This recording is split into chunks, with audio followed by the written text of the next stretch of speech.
My name is Marissa, 27 years old and bursting with excitement for my brother Ryan's big day. The rehearsal dinner sparkled with champagne and laughter. Ryan beamed at his fiancée Sophia across the table, their hands intertwined. I raised my glass and said innocently, "I can't wait for tomorrow." Aunt Judith froze mid-sip, her glass nearly slipping from her fingers. Ryan's smile vanished, his face darkening instantly. The room fell silent. I looked around confused. What had I said wrong? If you're watching this right now, let me know where you're tuning in from in the comments. Hit that like and subscribe button to hear more about how family secrets can shatter in an instant when the wrong words are spoken at the right time. Growing up, Ryan was more than just my big brother. He was my protector, my confidant, and often my partner in crime. Though only 3 years apart, he always seemed so much older and wiser. I remember when I was 7 and he was 10, he taught me how to ride a bike without training wheels. While our parents were busy with work, Ryan spent an entire Saturday running alongside me down our suburban street, holding the back of the seat until I finally found my balance. When I skinned my knee after a particularly rough fall, he carried me home on his back, telling me jokes the whole way to distract from the pain. Our childhood home in Connecticut was the backdrop for countless memories. Summer evenings catching fireflies in mason jars, winter mornings when Ryan would wake up early to clear the driveway of snow before I had to walk to the bus stop. He always looked out for me, even when our parents were too busy with their demanding careers to notice the small daily struggles of childhood. As teenagers, our bond remained strong despite the typical sibling rivalry that occasionally surfaced. Ryan defended me against high school bullies, gave me honest feedback about potential boyfriends, and even taught me to drive in the empty community college parking lot near our house. I was there for him too, supporting him through his first heartbreak, celebrating when he got accepted to his dream college, and keeping his secrets when he needed someone to confide in. When Ryan met Sophia at a gallery opening 2 years ago, I knew immediately she was different from the other women he had dated. He called me that very night, his voice filled with an excitement I hadn't heard in years. "Marissa, I met someone tonight," he had said, the smile evident in his voice even through the phone. "She's an artist, incredibly talented." Her work was featured at the Morrison Gallery downtown. Over the next few months, Sophia became a regular presence in our family gatherings. With her warm brown eyes, infectious laugh, and genuine interest in everyone around her, she fit into our family seamlessly. A talented painter specializing in vibrant landscapes, Sophia brought color and creativity into Ryan's otherwise structured life as a corporate attorney. They complemented each other perfectly, her artistic spontaneity balancing his methodical approach to life. The proposal came after a year of dating. Ryan had taken Sophia back to the gallery where they first met, arranging for her newest painting to be displayed with a small jewelry box hidden in the corner of the frame. He told me how her hands trembled as she opened the box, how tears filled her eyes before she could even say yes. When Ryan and Sophia asked me to be maid of honor, I was thrilled. For the past 6 months, I had thrown myself into wedding planning with enthusiasm, organizing the bridal shower, helping Sophia choose her dress, and serving as mediator when opinions about flower arrangements or menu selections became too contentious. I wanted everything to be perfect for them. The wedding was set to take place at Willow Creek Vineyard, a stunning venue with rolling hills of grapevines and a rustic stone farmhouse that had been converted into an elegant event space. June in Connecticut meant perfect weather, with gentle breezes and long, golden evenings. Everything was falling into place exactly as planned. Family members began arriving from across the country 3 days before the wedding. Cousins from California, grandparents from Florida, distant relatives I barely remembered from childhood. Among them was Aunt Judith, my father's sister and Ryan's godmother. At 55, Aunt Judith maintained the poise and elegance she had cultivated during her years as a university dean. She had always been particularly close to Ryan, sending him thoughtful gifts throughout college and taking special interest in his career development. When Aunt Judith arrived at the vineyard, I noticed something odd in her reaction to the wedding preparations. While everyone else gushed over the venue and decorations, she seemed distracted, her smile not quite reaching her eyes when she congratulated the couple. I dismissed it as travel fatigue at the time, too busy coordinating last-minute details to give it much thought. The day before the wedding dawned bright and clear. The ceremony rehearsal was scheduled for noon, followed by the rehearsal dinner that evening. As I helped arrange welcome bags in the guest rooms that morning, I caught glimpses of Ryan and Sophia together. Something seemed slightly off in their interaction, a tension that hadn't been there before. Ryan checked his phone constantly, and Sophia's normally relaxed demeanor seemed forced. But again, I chalked it up to pre-wedding nerves. After all, what couple doesn't experience jitters before their big day? By mid-afternoon, the vineyard was bustling with activity. Florists arranged centerpieces in the reception tent, caterers prepared for the evening's dinner, and family members explored the grounds. Everything was coming together beautifully, the culmination of months of planning and anticipation. Despite the small moments of tension I'd observed, I remained convinced that tomorrow would be the perfect celebration of Ryan and Sophia's love, surrounded by everyone who cared about them. Little did I know that beneath the surface of smiles and champagne toasts, a current of unspoken truths was about to break through, threatening to wash away not just the wedding, but our family's foundation itself.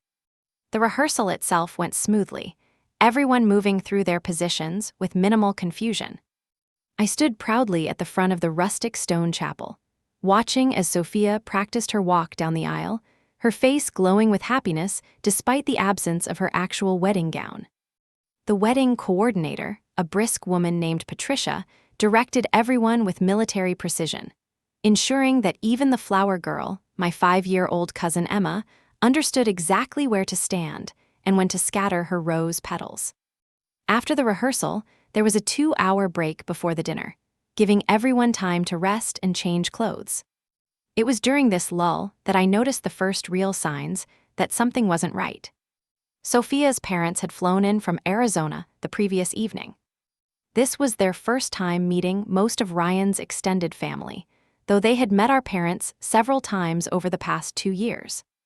Mr. and Mrs. Anderson were warm, down-to-earth people, clearly thrilled about their daughter's happiness. Mrs. Anderson, a retired librarian with Sophia's same expressive eyes, kept taking photos of everything, documenting each moment of the celebration.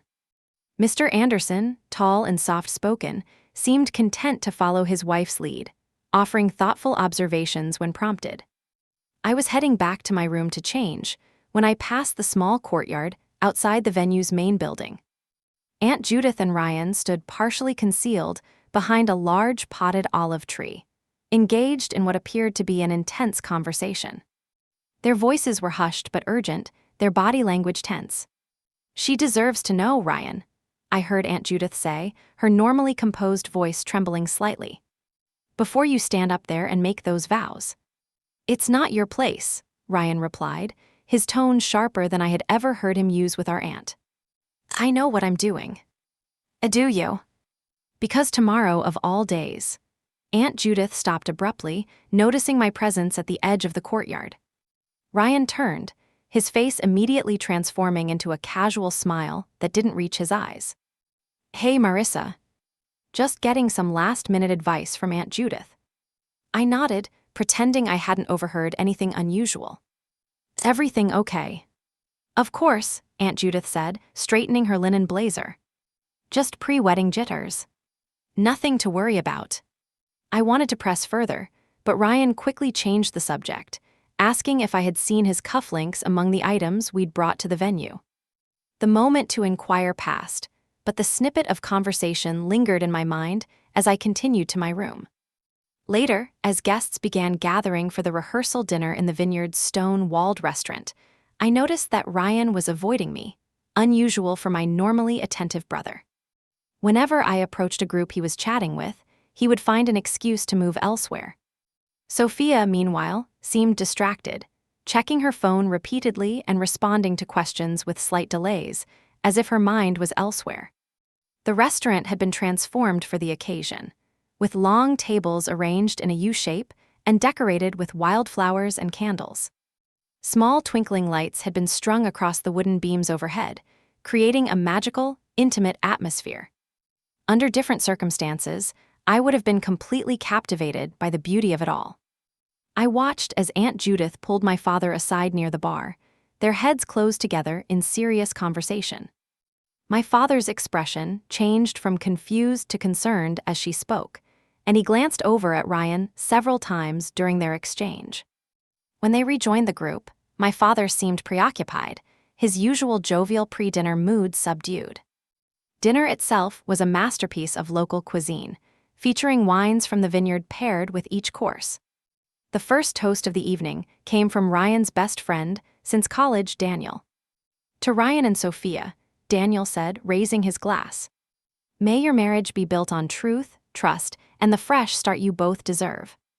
To new beginnings and leaving the past behind." Something flickered across Ryan's face at the words, "fresh start," and "leaving the past behind," a momentary expression of what looked disturbingly like guilt before his smile returned, and he raised his glass in response. Across the table, Aunt Judith took a large sip of her wine, her knuckles white around the stem of her glass. As the main course was served, Mr. Anderson engaged in conversation with my father about family history. "Ryan mentioned your family has been in Connecticut for generations," he said. "Any interesting stories we should know about our new in-laws?" Aunt Judith interrupted before my father could respond. "Nothing worth retelling over such a lovely dinner," she said, her tone light but firm. "Who wants to hear about dusty old family history when we have this wonderful future to celebrate?" She quickly changed the subject to ask Sophia's mother about their flight, effectively closing the door on any family stories. The abruptness of her redirection wasn't lost on me, nor was the relieved expression that briefly crossed my brother's face. As dinner progressed, the sense of unease in my stomach grew. There was something happening beneath the surface of this wedding, something significant enough to cause tension between people who had always been close. The fragments I had overheard, the unusual behavior, the quick changes of subject all pointed to a secret being kept. I had always been close to Ryan. We shared everything growing up, from childhood toys to teenage confidences. The fact that he was deliberately avoiding me now, on the eve of what should be the happiest day of his life, hurt more deeply than I wanted to admit. But beyond the hurt was a growing determination to understand what was happening. Whatever was being hidden, I decided as I watched the strained smiles and careful conversations around me, I needed to know. Not just for my own peace of mind, but because secrets this powerful had a way of emerging at the worst possible moments. If something was threatening Ryan's happiness with Sophia, I wanted to help address it before it could cause real damage. By the time dessert was being served, my resolve had solidified. I would find out what was happening, even if it meant confronting Ryan directly. Little did I know that the catalyst for revelation would come from my own innocent words, spoken without any awareness of their explosive potential. The dinner progressed with a veneer of normalcy that grew increasingly thin as the evening wore on. Coffee and dessert were served, a delicate panna cotta with fresh berries from the vineyard's own garden. Conversations flowed around the table, though I noticed certain topics were carefully avoided, certain glances exchanged when specific subjects arose. Determined to lighten the mood and break through whatever tension was building, I decided to share some childhood stories about Ryan that would showcase his kindness, and the reasons Sophia was lucky to have him. I told the group about the time he stayed up all night helping me finish a science project after I had procrastinated for weeks, and how he had taken the blame when I accidentally broke our mother's favorite vase. "He's always been the best brother," I said, raising my dessert wine in a spontaneous toast. "And he's going to be an amazing husband. I can't wait for tomorrow to see you two officially become family." The reaction was instantaneous and horrifying. Aunt Judith's face drained of all color, her complexion turning a sickly gray. The dessert spoon she had been holding clattered against her plate. Next to her, Ryan's hand jerked, knocking over his full wine glass. The red liquid spread across the white tablecloth like blood, staining everything it touched. Sophia, seated beside Ryan, looked from his face to Aunt Judith's with growing confusion. "What's wrong?" she asked, her voice small in the sudden silence that had fallen over our end of the table. No one answered her. Aunt Judith abruptly pushed back her chair, the legs scraping harshly against the stone floor. "Excuse me," she murmured, her voice barely audible. "I need some air." She walked quickly toward the restaurant's side door, her normally perfect posture now rigid with tension. Ryan hesitated only briefly before following her, not even pausing to clean up the spilled wine or explain his departure to his bewildered fiancée. The other guests, engaged in their own conversations at the far end of the table, barely noticed the disturbance. But Sophia's parents exchanged concerned glances, and my father watched Ryan's retreating back with an unreadable expression. "What just happened?" Sophia asked me, her brow furrowed with worry. I shook my head, equally confused, but now absolutely certain that something significant was being hidden. "I don't know, but I'm going to find out." Without waiting for a response, I stood and followed the path Ryan and Aunt Judith had taken. The side door led to a small garden area, dimly lit by decorative lanterns placed along the stone pathways. I could hear their voices before I saw them, harsh whispers carrying in the quiet evening air. I slipped behind a large ornamental shrub, close enough to hear clearly but hidden from view. "She doesn't know about tomorrow's date, does she?" Aunt Judith was saying, her voice thick with emotion. "About what it really means?" "Of course she doesn't," Ryan responded, sounding exhausted. "Why would I tell her? It would only cause pain." 20 years ago on June 15th, Aunt Judith continued as if he hadn't spoken. "Have you forgotten? How can you stand there and pretend this is just another day, just another wedding date? 20 years ago." I did the math quickly. Ryan would have been only 10, I would have been 7. What could have happened then that would still cause such distress now? "I haven't forgotten a single detail," Ryan said, his voice breaking. "Not a day goes by that I don't think about it. But it's time to move on, Judith. It's been 20 years. Some things can't be forgiven," Aunt Judith replied, her tone hardening. "Some things don't deserve to be forgotten. Especially not by certain people." There was a pause, and when Ryan spoke again, his voice was lower, more controlled. "This is my life. My future. I've lived with this for 20 years, and I've made my peace with it. I'm getting married tomorrow, on June 15th, and nothing you say is going to change that." "Does she know?" Aunt Judith pressed. "Does Sophia know what day she picked for her wedding?" Another pause, longer this time. "No," Ryan finally admitted. "She chose it because the venue was available, and it worked with her parents' schedule. It's just a date to her."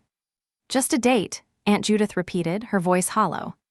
"Just the anniversary of." She stopped abruptly as someone from the restaurant called Ryan's name. It was Daniel, likely wondering where the groom had disappeared to on the eve of his wedding. "We'll talk about this later," Ryan muttered to Aunt Judith. "Just please, keep it together for the rest of the night." "For me." I quickly retreated, making my way back to the restaurant through a different entrance to avoid being caught eavesdropping. My mind was racing with questions. What had happened on June 15th, 20 years ago? Why was the date so significant? And why would it matter to Sophia if she knew? When I returned to the table, Ryan and Aunt Judith had also made their way back separately. Ryan was putting on a good show of normalcy, laughing at something Daniel was saying, but I could see the strain around his eyes. Aunt Judith sat stiffly in her chair, barely touching her dessert. Sophia reached for my hand under the table. "Is everything okay?" she whispered. "Ryan seems. I don't know. Something's off." I squeezed her hand reassuringly, though reassurance was the last thing I felt. "Pre-wedding jitters, probably," I lied, hating myself for the deception but not knowing what else to say when I myself didn't understand what was happening. The remainder of the dinner passed in a blur. I went through the motions of socializing, smiling, and participating in conversations, but my mind was elsewhere, replaying the fragments of overheard conversation and trying to piece together their significance. By the time the evening drew to a close, with guests dispersing to their rooms with wishes for a good night's sleep before the big day tomorrow, I felt physically ill with worry and confusion. The happy excitement I had felt that morning had been replaced by a gnawing dread, a certainty that something was terribly wrong with this wedding, this date, this entire situation.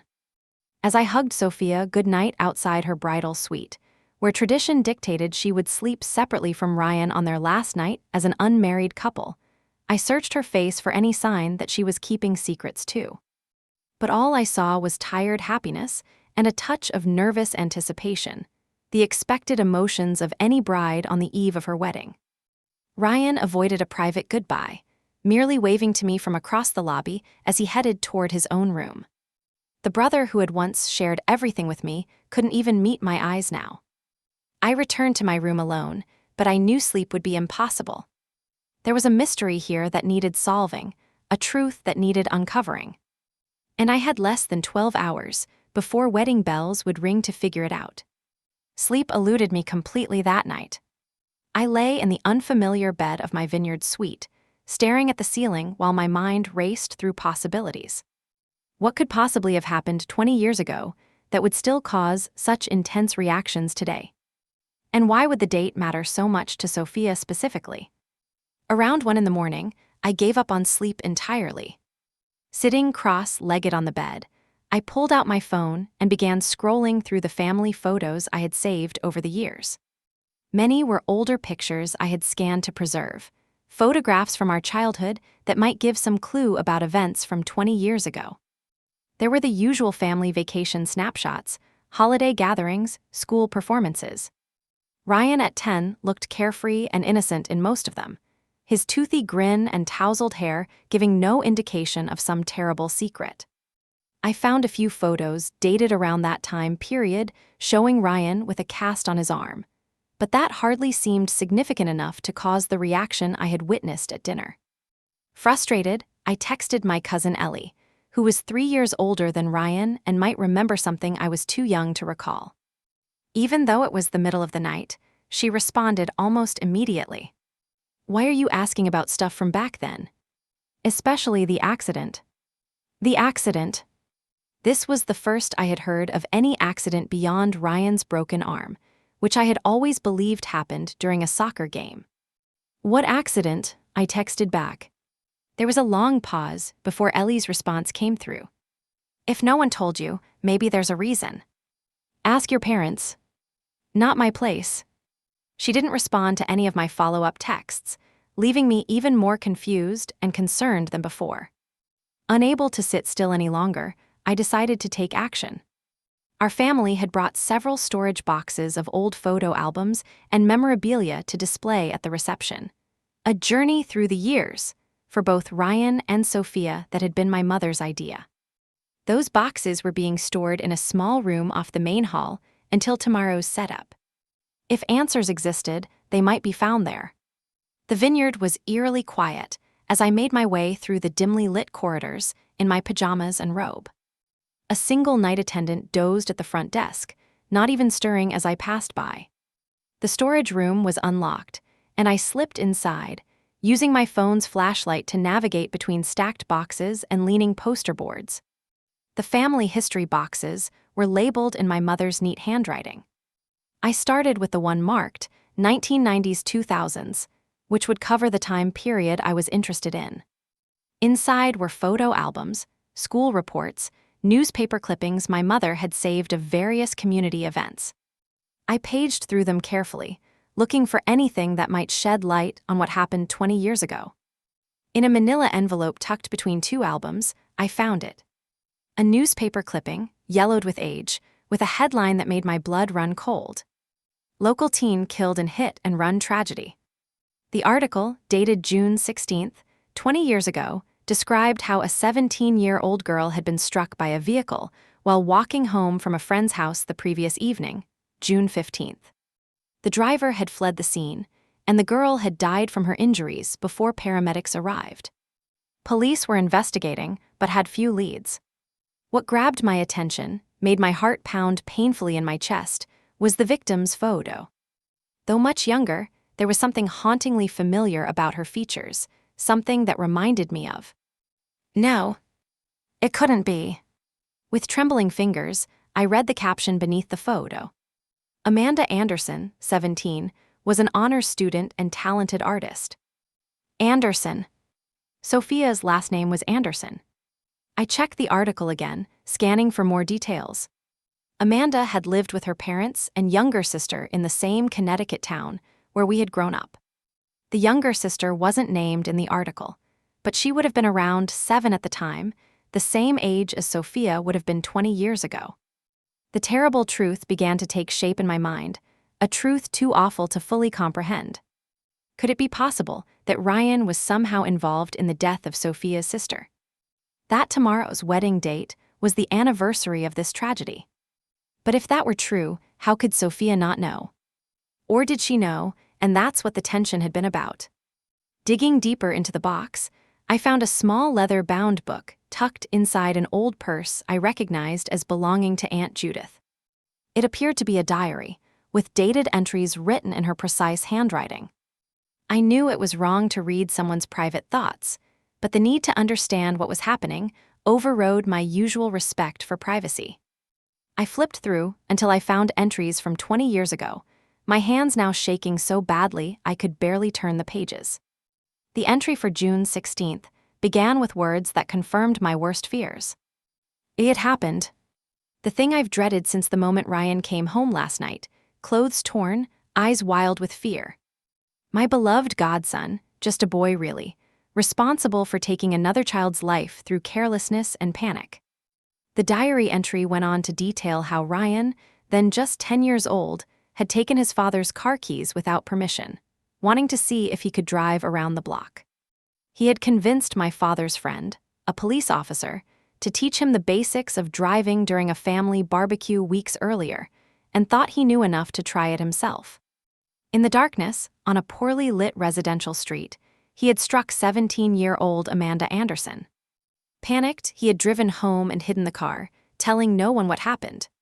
But Aunt Judith had been staying with us that weekend and had heard him come in. She had gotten the truth from him, and then made the fateful decision that would haunt our family for decades. She convinced my parents to protect him. Together, they had fixed the damaged car in secret, using my father's connections to avoid scrutiny. The police officer friend had helped ensure the investigation remained unsolved. Money had changed hands, records had been altered, and a grieving family had been denied justice or even knowledge of who had taken their daughter from them. And Ryan had grown up carrying this terrible secret, the knowledge of what he had done and what had been covered up for him. The final pieces fell into place with sickening clarity. Ryan had met Sophia at an art gallery, drawn to her talent that so closely mirrored her sister's. He had fallen in love not knowing who she was, only discovering her connection to his past after their relationship had deepened. And now, he was about to marry her on the anniversary of her sister's death, without her knowing the truth of who had taken Amanda from her family. Dawn was breaking as I sat among scattered family memorabilia, the terrible knowledge settling like a weight in my chest. Tears streamed down my face, for Amanda, for Sophia, for the brother I thought I knew, and for the web of lies that had entangled all of us. In just a few hours, guests would begin preparing for a wedding built on deception. Sophia would don her white dress, unaware she was about to marry the person responsible for her sister's death. And I was the only one who could stop it.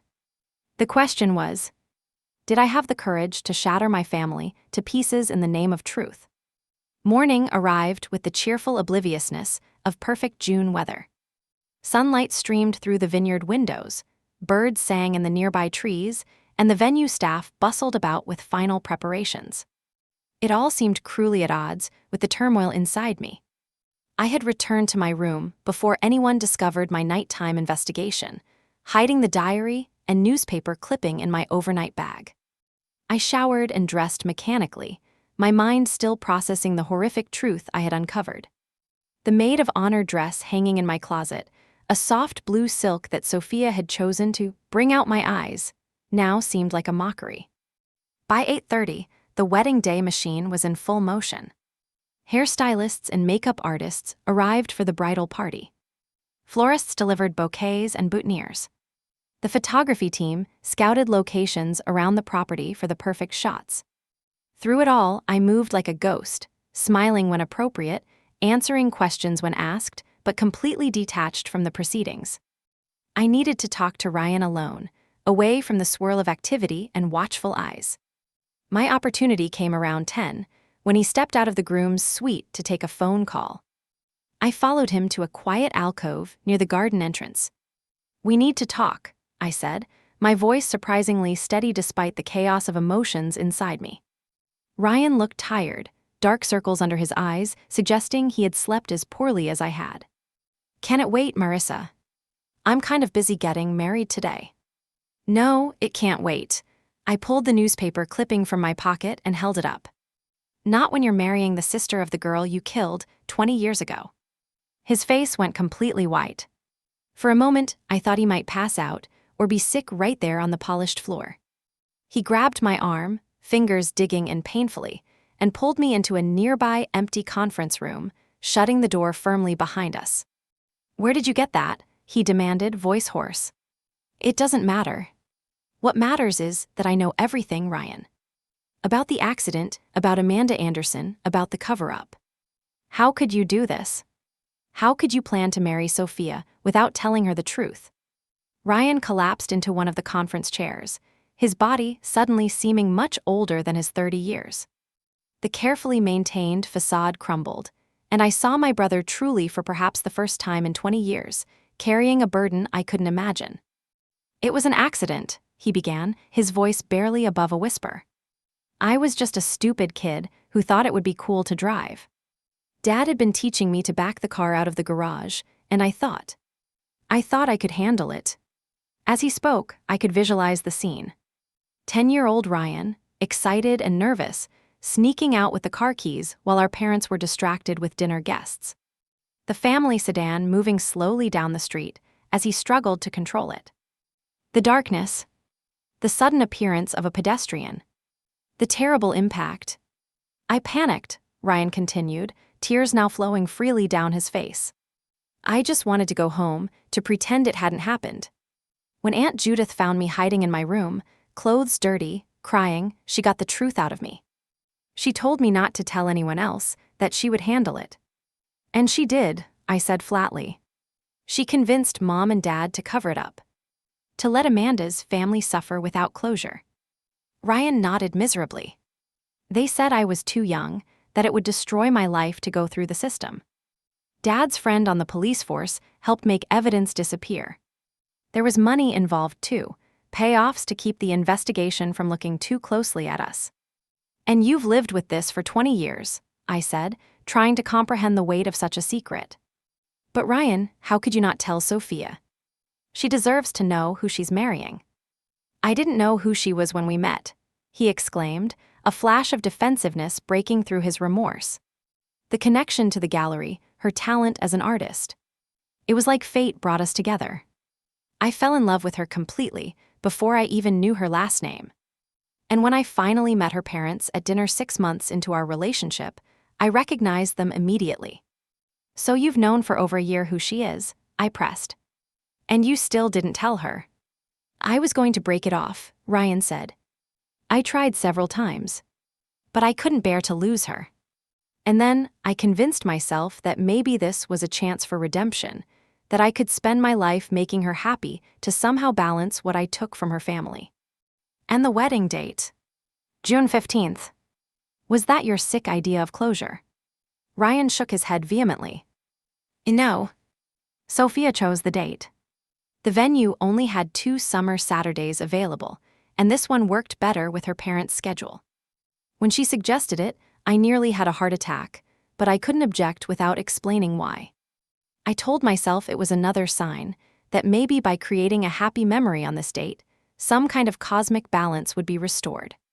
"That's not how this works, Ryan," I said, my voice rising with anger. "You don't get to decide how to balance taking someone's life. That's not your call to make." "What would you have me do?" he shot back, frustration breaking through his guilt. "Nothing can bring Amanda back. I've tortured myself every day for 20 years. I've tried to be a good person, to help others, to make my existence worthwhile because hers was cut short." Before I could respond, the door opened and Aunt Judith stood there, her face set in grim lines. "I heard raised voices," she said, closing the door behind her. "Ryan, what's happening?" "She knows," Ryan said simply. "About everything." Aunt Judith's eyes darted to the newspaper clipping still in my hand, and something in her seemed to deflate. "How?" "I found your diary," I admitted. "I'm sorry for invading your privacy, but I needed to understand what was happening." "My diary," she repeated faintly. "I thought I'd lost it years ago. I should have burned it." "Is that your only concern?" I demanded, incredulous. "That evidence of your complicity in covering up a girl's death might be discovered. What about the fact that Ryan is about to marry the sister of the girl he killed, and she doesn't even know?" "You don't understand the complexities of what happened," Aunt Judith said, her academic's vocabulary asserting itself even now. "Ryan was a child. The legal system would have destroyed him without accomplishing anything meaningful for Amanda's family. That wasn't your decision to make," I nearly shouted before forcing myself to lower my voice. "You robbed them of truth, of closure, of justice. And now Ryan is compounding that by building a marriage on lies." "It's not that simple," Aunt Judith insisted. "After all this time, what good would the truth do? It would only cause more pain." "The truth always comes out," I said, the words feeling prophetic as I spoke them. "Secrets this big don't stay buried forever. Sophia will find out eventually, and when she does, the betrayal will be even worse because Ryan chose to deceive her." The three of us stood in tense silence, the weight of 20 years of deception filling the room like a physical presence. Outside, wedding preparations continued, oblivious to the drama unfolding behind closed doors.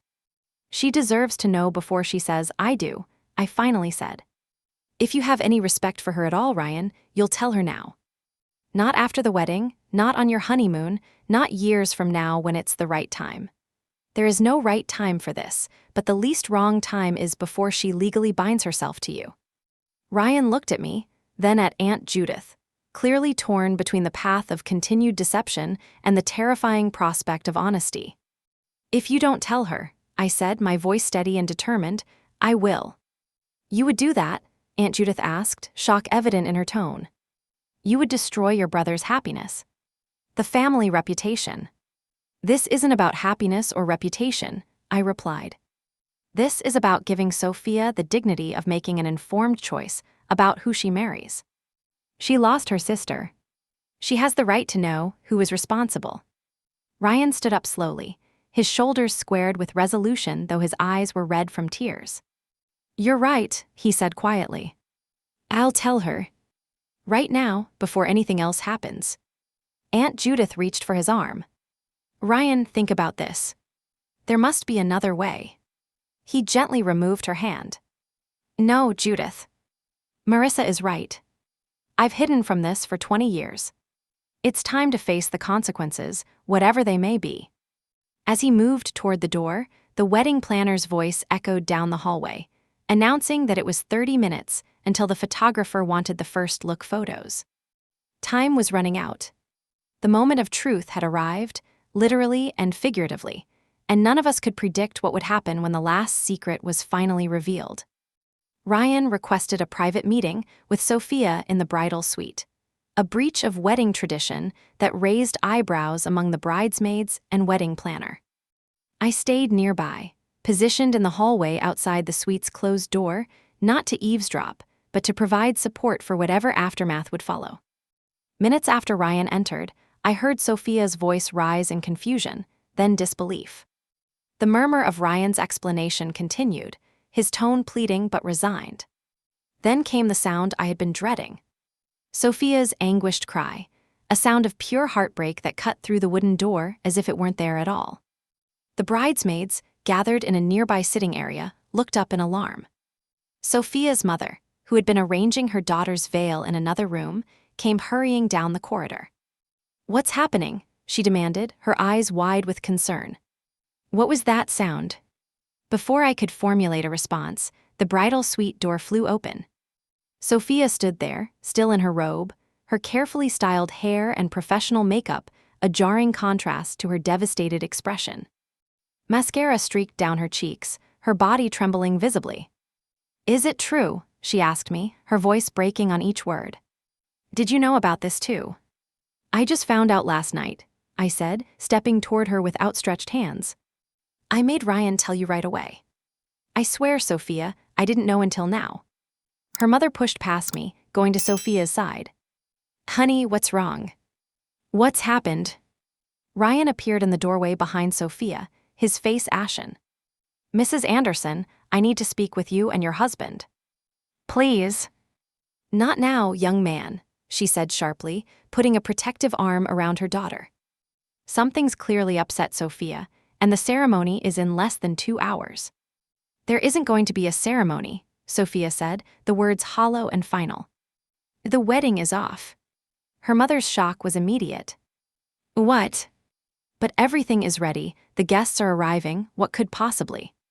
"He killed Amanda," Sophia interrupted, her voice rising with each word. "He killed my sister and never told me. His family covered it up. They've known for 20 years who took her from us, and they said nothing." "Nothing." Mrs. Anderson staggered back as if physically struck.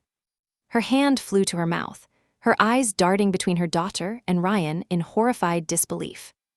By now, the commotion had drawn attention from throughout the venue. My father appeared at the end of the hallway, his face draining of color as he took in the scene before him. Aunt Judith was right behind him, frantically trying to usher curious staff members away from the unfolding drama. "Someone get Mr. Anderson," I said to one of the bridesmaids, who stood frozen in shock. She nodded and hurried away, clearly relieved to have a specific task that would remove her from this painful scene. Ryan stepped forward, addressing Mrs. Anderson directly. "I was 10 years old. I took my father's car without permission. It was dark. I didn't see Amanda until it was too late. I panicked and ran. My family. They protected me. They made it go away." Mrs. Anderson looked at him with an expression of such profound pain and rage that I instinctively stepped back. "You," she whispered. "All this time it was you. We've spent holidays with your family. Shared meals. Planned this wedding. And you knew every moment that you had taken our daughter from us." Mr. Anderson arrived then, confusion giving way to alarm as he took in his wife's distress and his daughter's tears. "What's happening?" Sophia turned to her father, her voice steadier now but infinitely sad. "Dad, Ryan was the driver who killed Amanda. He just told me. His family covered it up all these years." The silence that followed was absolute, stretching painfully until Mr. Anderson finally spoke, his voice dangerously quiet. "Is this true?" Ryan nodded, unable to meet the older man's eyes. "Yes, sir. I can't change what happened, but I want you to know how deeply sorry I am." "Sorry?" Mr. Anderson's voice rose sharply. "You're sorry. My daughter is dead. We've spent 20 years wondering who took her from us, why they didn't even have the decency to stop and help her. And now we discover it was you, about to become our son-in-law without ever having the courage to tell us the truth." By this point, my mother had arrived as well, her face a mask of dismay as she realized what was happening. She moved to stand beside my father, their united front a physical representation of the family secret they had maintained for so long. Sophia's wedding planner appeared, clipboard in hand, oblivious to the emotional devastation playing out before her. "I'm sorry to interrupt, but the musicians are asking about the processional timing, and the florist needs to know when to." "The wedding is canceled," Sophia said firmly, wiping tears from her face. "Please inform the guests. Tell them there's been a family emergency." The planner's professional composure slipped for just a moment before she nodded and withdrew, already calculating how to manage the logistics of an abruptly canceled wedding with 200 guests partially assembled. "I need to get out of here," Sophia said, looking around as if seeing the bridal preparations for the first time. The white dress hanging on the closet door, the bouquet of peonies and roses on the dressing table, the champagne chilling for the bridal party toast, all now seemed like artifacts from someone else's life. "Come with us, honey," her mother said gently. "We'll go home." But Sophia shook her head. Not yet. I need. I need to understand everything first. She turned to Ryan, her expression hardening. I want to know exactly what happened that night. I want to know who was involved in covering it up. I want every detail you've hidden from me and my family for 20 years. I stepped forward then, placing myself beside Sophia in a clear declaration of where my loyalties now lay. She deserves the full truth. We all do. My father moved as if to object, but my mother placed a restraining hand on his arm. It's over, Robert, she said quietly. The truth is out now. The next hour unfolded in the vineyard's main conference room, repurposed from wedding central to the site of a family reckoning 2 decades overdue. Ryan confessed everything, from his childish decision to take the car that night to his recognition of Sophia's parents when he first met them. My parents admitted their part in the cover-up, the calls made to police contacts, the evidence disposed of, the silent agreement never to speak of what had happened. Aunt Judith, who had been so instrumental in orchestrating the deception, seemed to age years as the full story emerged. The righteousness that had fueled her protection of Ryan drained away in the face of the Andersons' grief, renewed and complicated by this betrayal. Outside the conference room, word had spread among the guests that something was terribly wrong. The wedding party had disbanded, bridesmaids and groomsmen huddled in confused, concerned groups. Daniel, Ryan's best man, paced the corridor, occasionally trying to catch someone's eye through the conference room's glass panel, seeking some explanation for the collapse of his friend's wedding day. Finally, Sophia stood, her decision made. The wedding is canceled, she announced, her voice steady despite the trauma of the morning. I can't marry someone who kept this from me, who was willing to let me pledge my life to him without knowing the truth about my own sister's death. No one argued. Not Ryan, who sat with his head bowed, accepting the consequence of his deception. Not my parents, whose decades-long secret had finally caught up with them. Not even Aunt Judith, who had been so determined to protect Ryan at all costs. What happens now? I asked, looking between my family and the Andersons, these two groups forever connected by tragedy and now by truth. Now, said Mr. Anderson, standing to support his wife and daughter, we're going to leave. We're going to go home and process what we've learned today. And then, when we're ready, we're going to decide what justice looks like after 20 years. The implication was clear. Legal consequences, delayed for decades, might still be forthcoming. The statute of limitations for the accident itself might have expired, but the cover-up, the obstruction of justice, those were different matters. As the Andersons prepared to leave, Sophia paused beside me. Thank you, she said quietly, for making sure I knew the truth before it was too late. I nodded, unable to find adequate words for the moment. What do you say to someone whose wedding you've helped destroy, whose life you've upended with terrible revelations, even if it was the right thing to do? The Andersons departed, leaving behind a venue decorated for a celebration that would never happen. 200 guests were being informed of the cancellation, their confusion and disappointment a pale shadow of the real tragedy at the heart of this day. My family remained in the conference room, the silence between us heavier than any words could be. The foundations upon which we had built our relationships for 20 years had crumbled, leaving us standing in the rubble of our shared deception, forced to confront who we really were and what we had done. As I looked at my brother, broken by the weight of his past actions and present loss, I realized that the truth, however painful, had finally set us on a path toward something authentic. The road ahead would be difficult, with potential legal consequences, family division, and years of healing still to come. But at least now, we were walking in truth rather than shadows. 6 months passed before I saw Sophia again. The canceled wedding had become local legend, with rumors ranging from wild speculation about cold feet to surprisingly accurate whispers about a family secret exposed at the 11th hour. My family had retreated into a protective shell, dealing with the aftermath of our shattered facade in private. My apartment in Hartford had become neutral territory, the one place where fragments of our fractured family occasionally gathered. I had moved there shortly after the wedding disaster, needing space from my parents and their decades of deception. The modest two-bedroom served as both my home and, increasingly, a place of difficult reconciliation. 3 weeks after the wedding that never was, Ryan had made the decision that surprised everyone except me. He voluntarily went to the police, confessing his role in Amanda Anderson's death and the subsequent cover-up. He provided names, dates, details of how evidence had been concealed and investigations misdirected. He implicated my parents, Aunt Judith, and the now-retired police officer who had helped obstruct justice. The legal consequences were complicated by the passage of time. The statute of limitations protected Ryan from criminal charges for the accident itself, but the conspiracy to obstruct justice carried its own penalties. In recognition of his voluntary confession and his age at the time of the original incident, Ryan received a reduced sentence: 2 years of probation, significant community service hours, and mandatory counseling.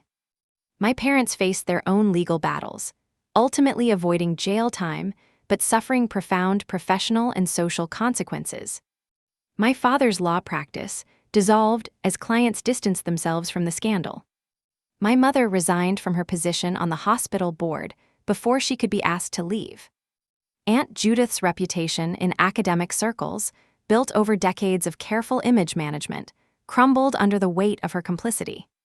But the legal consequences were only the beginning of our family's reckoning.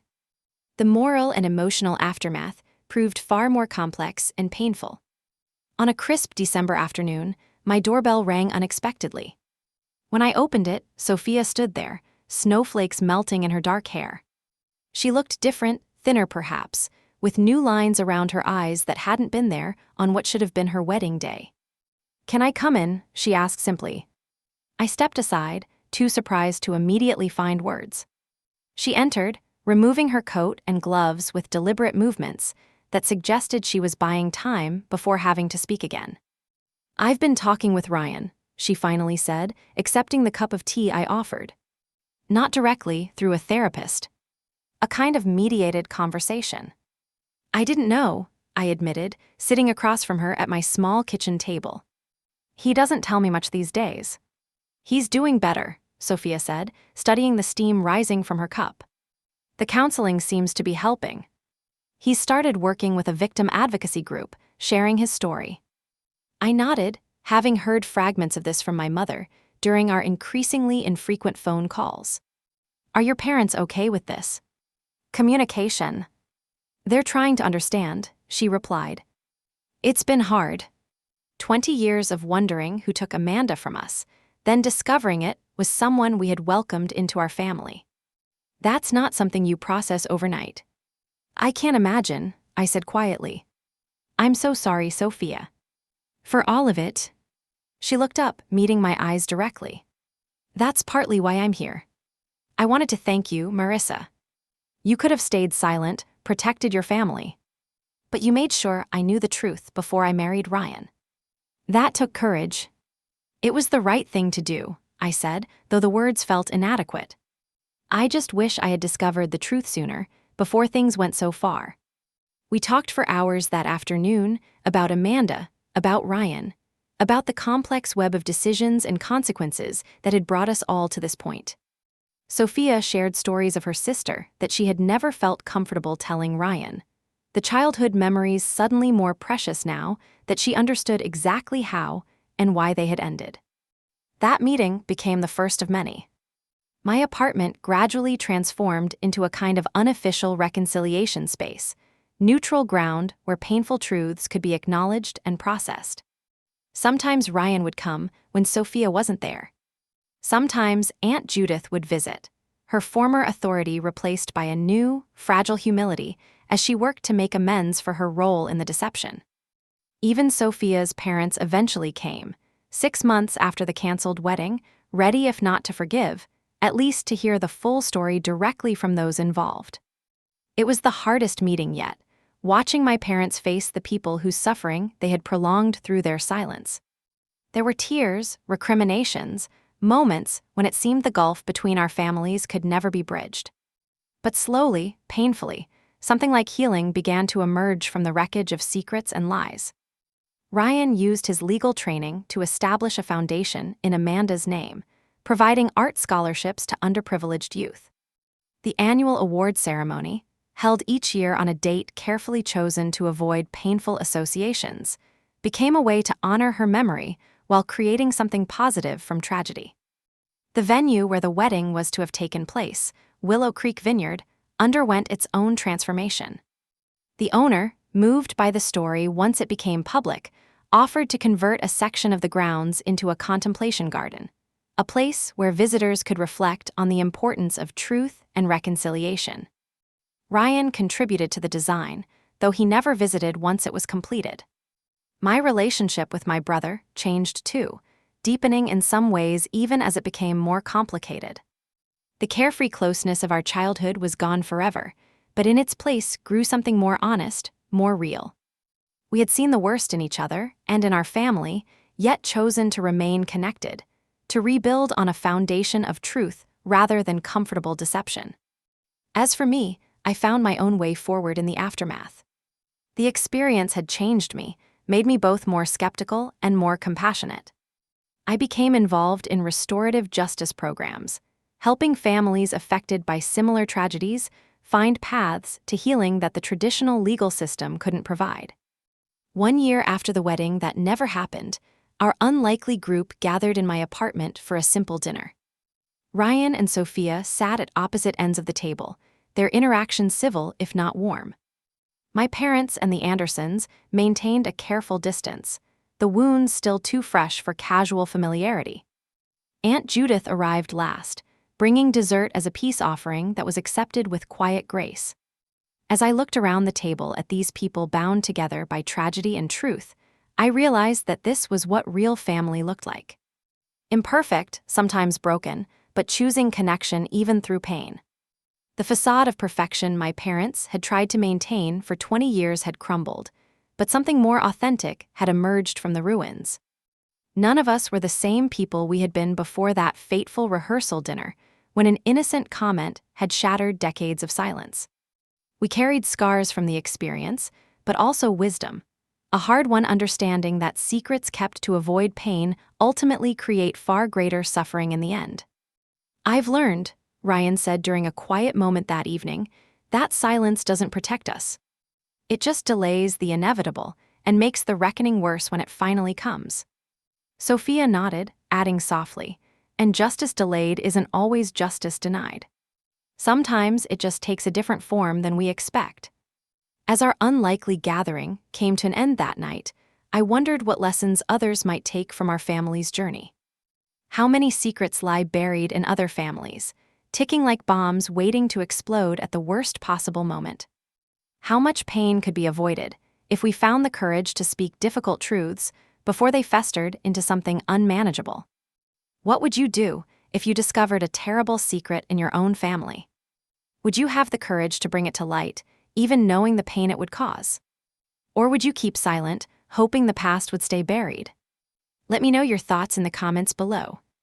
And if this story touched something in you, please like, subscribe, and share it with others who might need to hear that truth, however painful, is always the first step toward genuine healing.